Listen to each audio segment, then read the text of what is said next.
Magandang hapon mga kapatok, ito inyong kapitana sa Himpapawid, ang inyong DJ Thea. Ramdam niyo ba ang init? Hindi lang yan dahil sa tirik ng araw, kundi dahil sa isang liham na kakarating lang sa ating inbox ng punong-puno ng hugot at hiyawan. At syempre, hindi magpapahuli ang inyong katuwang sa chikahan, DJ Teen. Naku partner, parang alam ko na yung liham niyan. Yan ba yung trending na pink letter sa dormitoryo Maligaya?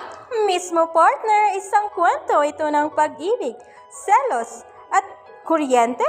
Mula ito kay Shane. Sabi niya, DJ Thea at DJ Teen, naalala niyo ba nung nagkagulo ang dormitoryo Maligaya? Akala nating lahat ay isa sa atin ang uwing panalo sa puso ni Jones. Pero lahat pala tayo ay biktima ng maling akala. Nadamay pa tayo partner, pero totoo yan mga kapatok. Muntik na rin tayong mahulog doon.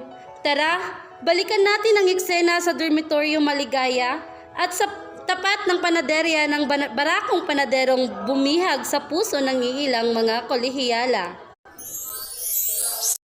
Shanes! Shane! Halay kayo rito! Tignan niyo yung pinto natin, may kulay rosas na sobre nakadikit. Parang sulat yata. Patingin nga. Teka, parang may pangalang nakasulat. Jones de la Cruz? Teka, Jones de la Cruz, as in Jones? Yung kinababaliwan yung barakong panadero? Di ba yan yung may-ari ng panaderya sa tapat? Bakit nandito yung pangalan niya? Ano itong kulay? Rosas na sobre? Love letter? Hala, siguradong para sa akin yan. Alam niyo ba, nung isang araw, nakita ko siyang nagtatapon ng mga basura sa labas ng panaderya. At nginitian ba naman ako ng pagkatamis-tamis? Hep, hep, hep. Huwag ka muna mag-assume, Shanes. Baka naman para kay Richelyn yan. Tingnan mo nga, nakabunagan ng tula niya para sa banaderong si Jones. Kung ang rosas na papel ay para sa akin, tatanggapin ko ito ng may luha sa mga mata at masayang damdamin. Dahil ang pag-ibig na hindi na ipagtatapat ay parang ulan sa gitna ng tag-araw, nakakabitin at nakakauhaw. Pwede ba, Richelyn? Gutom lang yan. Halina kayo at sugurin natin ang panaderya na magkaalaman na. At saktong bibili rin ako ng empanada. Sugod! Jones! Lumabas ka na riyan at magbilan mo ako. Nasaan ang empanada? Teka nga lang, ano itong naririnig kong love letter? Tingnan nyo naman itong suot ko. Sa forma kong ito, aba, narapat lamang na para sa akin ang kulay rosas na sulat na yan. Jones, mahal ko, lumabas ka na at ipagtapat mo sa akin ang pagtingin mo. Teka, bakit parang may kaguluhan sa tapat ng panaderya ko? Jones, huwag mo na kaming pahirapan. Yung rosas na papel sa pinto namin may pangalan mo. Sabihin mo nga, para sa akin ba yon? Oo nga, Jones. Sina Era at Jason, kanina pa nagtatalo kung para kanino ang sulat na yan. Aba, talaga! Kasi itong si Jessan, feeling niya siya ang bida. Hoy, Jessan, itatapon ko lahat ng hairpin mo kapag nalaman kong ikaw ang sinusulatan ni Jones. Subukan mo lang, Ira. Masasampal kita ng pamaypay na hawak ko. Jones, bilang iyong special customer, sabihin mo nang para sa akin yan nang matapos na sila sa pagbabangayan. Alam ko namang gusto mo rin ako. Nakikita ko yan sa mga titig mo tuwing ako ay bumibili ng tinapay dito sa panaderya mo.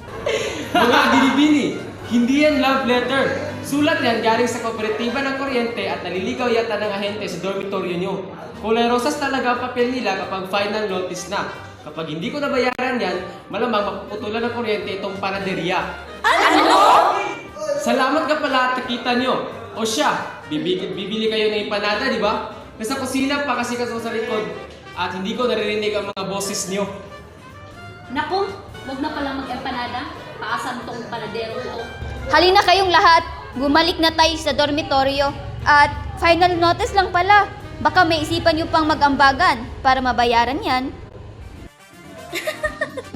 Grabe yun, partner. Muntik na rin natin ayusin ang book natin noon dahil akala natin para sa atin din ang sulat. Grabe naman ang alindog nitong si Jones kasi. Kaya ang aral natin ngayon ay hindi lahat ng kulay rosas ay sumisimbolo sa pag-ibig. Minsan, paalala lang yan na may mga bayarin tayo na kailangang bayaran. Kasalanan talaga ito ng ahente ng kuryente at mali-maling address ang pinag-iwanan ng sulat. O siya nga at magbabalik ang radyo patok pagkatapos ng patalastas.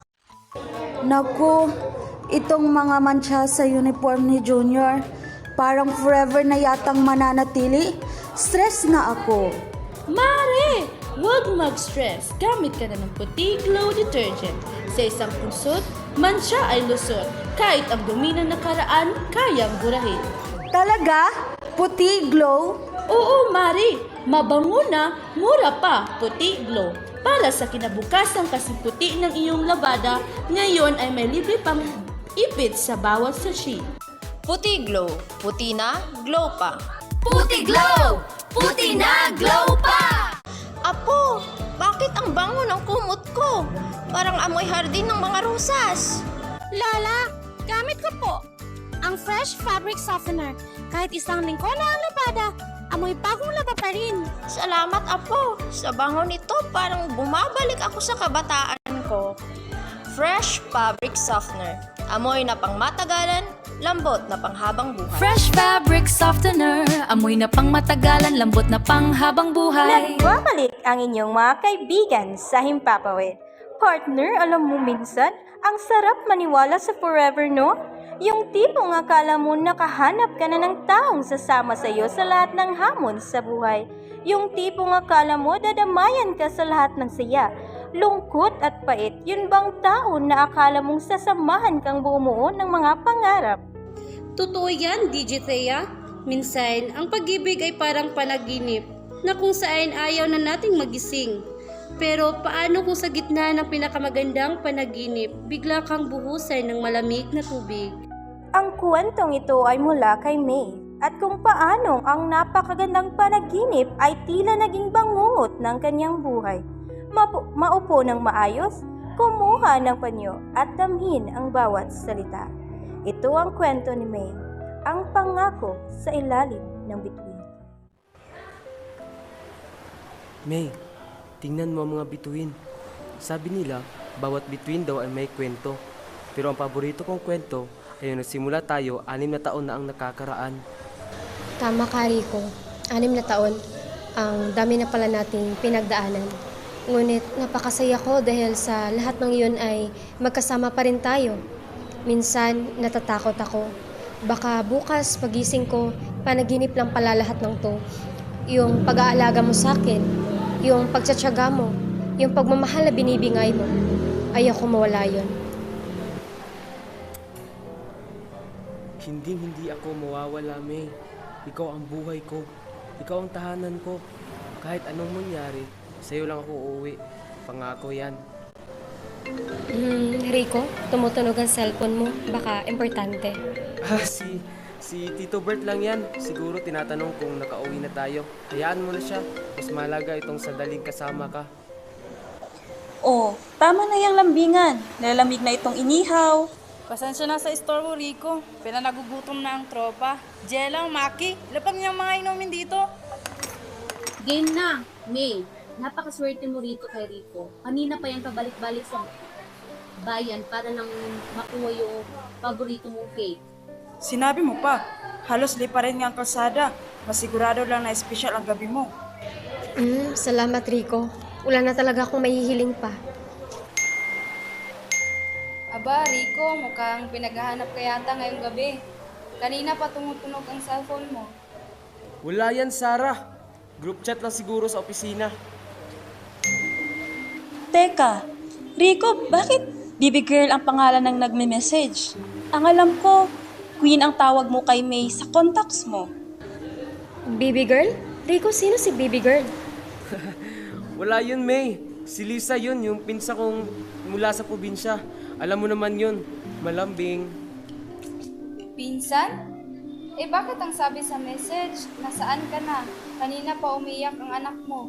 Hinahanap ang daddy Rico niya. Anak? Rico, anong anak? Pare, anong kalokohan to? Akala namin matino ka.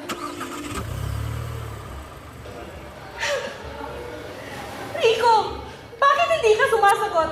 Sabi mo bibili ka na ng gatas. Bakit nandito ka sa beach? At sino tong babae to? Lisa? Bakit ka nandito? Sabi ko huwag kang lalabas ng bahay! Huwag lalabas ng bahay? Rico, ibig sabihin nakatira kayo sa isang bubong? Akala ko ba't tayo lang? Sabi mo ako lang ang pangarap mo. Ano ba naman, Rico? 6 na taon mo kong pinaniwala na nag-iipon ka para sa kasal natin. Bakit biglang may anak ka na pala? Ang kapal ng mukha mo, Rico! Ginawa mong tanga ang kaibigan ko! Diyos ko! 6 na taon? Walang hiya ka! Ako ang totoong asawa niya. May anak kami, 3 taon na.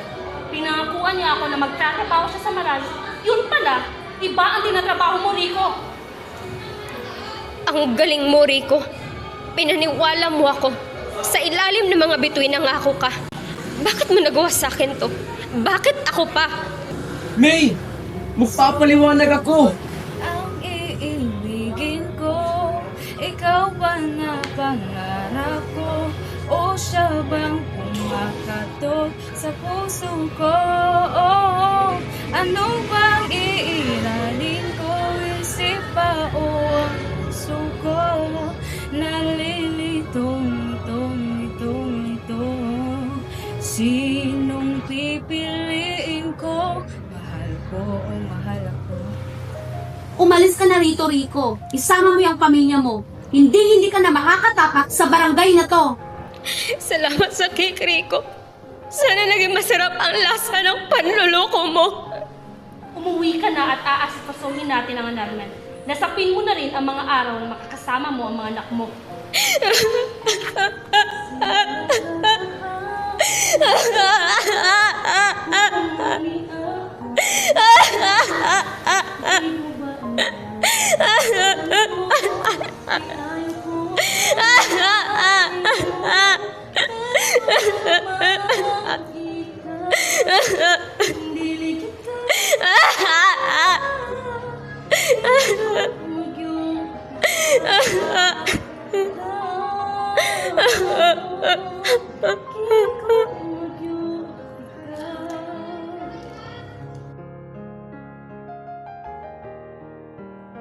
Napakasakit, partner. Yung bituin na nakala mong liliwanag sa buhay mo. Yun pala ang magpapaalala sa iyo ng pinakamadilim na gabi ng buhay mo. 6 na taon, partner. Hindi biro ang panahon na ninakaw ni Rico kay May. At ang masaklap, may inosenteng bata ang nadamay sa kasinungalingan niya. Kaya mga kapatok, huwag agad magpasilaw sa matatamis na salita. Kilatisin muna natin ang taong pag-aalayan ng pag-ibig. Baka may asawa na pala at naging kabit na tayo nang wala tayong kaalam-alam. Abangan ang susunod na kwento rito sa Radyo Patok. Magandang gabi sa inyong lahat. Sabay tayong maglalayag sa kawalan, sakay ng ating isipan.